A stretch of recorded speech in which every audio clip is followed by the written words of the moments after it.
the guy that stabbed Derek Chauvin in jail stabbed him 22 times. I mean, that's a lot. That's a lot of shanking. It's amazing he pulled through. Well, he's an ex FBI informant. He did it as a tribute to BLM. That's why he did it on Black Friday. That's what he said. Is he aware that that's not what the black means in Black Friday? It's yeah. But what a dumbass. That's what he was going for. Tucson, Arizona, down there in prison. I'm sure it's a coincidence that he's ex-FBI. Yeah. Ex-FBI. Okay, not current. Trying to murder him. I mean, again, Derek Chauvin shouldn't be in there. Nope. Shouldn't be in prison. No, and do you know the saddest part about that story was I read that his family was not notified. They did not notify his family. Well, I think I said it on your show. Hospital. It's a perfect example of they had to make an example of somebody, and Derek Chauvin was the guy. I mean, there were several other cops involved with that. I mean, George Floyd, we know now, died from a fentanyl overdose.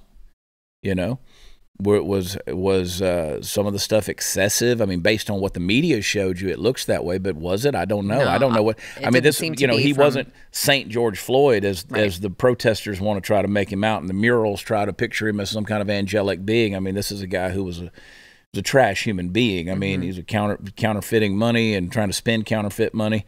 Now, would that have meant that he deserved to be killed by a cop? No, I just don't believe that's what happened. I don't think that's what happened. And I was watching a video the other day, again, of a female cop who was trying to apprehend another woman, and she just couldn't get her.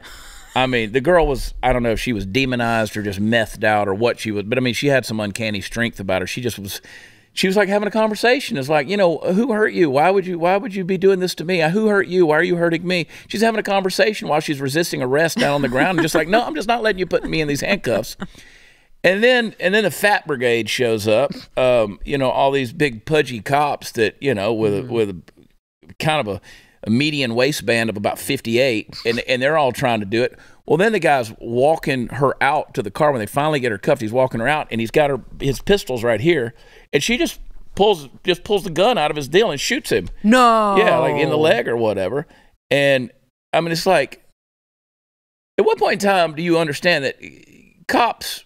Well, one, you did some real stupid stuff, just like the video of the 4 women cops in Chicago trying to apprehend the guy last week and couldn't do it. Just like a couple of weeks ago, the naked guy in Vegas who they couldn't, and he just knocks the fat guy down.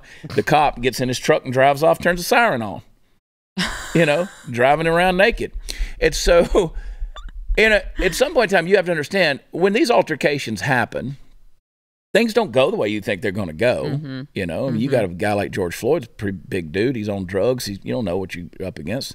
And again, does he deserve to die for those things we listed? I don't think he deserves to die for any of those things. Right. But, and then what happened? Right. But they had to make an example out of a guy like Derek Chauvin. And anybody that wants to go through, you know, the training drills and stuff like that cops and military and people like that go through, where you have to react in a split second, less than a blink of an eye, and you think you're going to pass those decision-making things, you're not.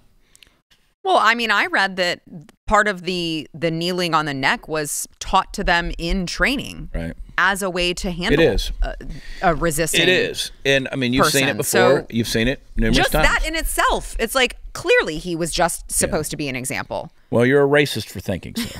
Apparently. You know, I mean, I got told today that someone said on Facebook to me that they would rather live next to an illegal alien than a racist piece of shit like me. And I was like, okay, well, that time has come. Yeah. You will be living next door. And you're going to find out just how racist they are. Right. Right. Because those Hezbollah-influenced Venezuelans that are coming across, you're going to find out real quick just how much they don't like you or your lifestyle or your way of living.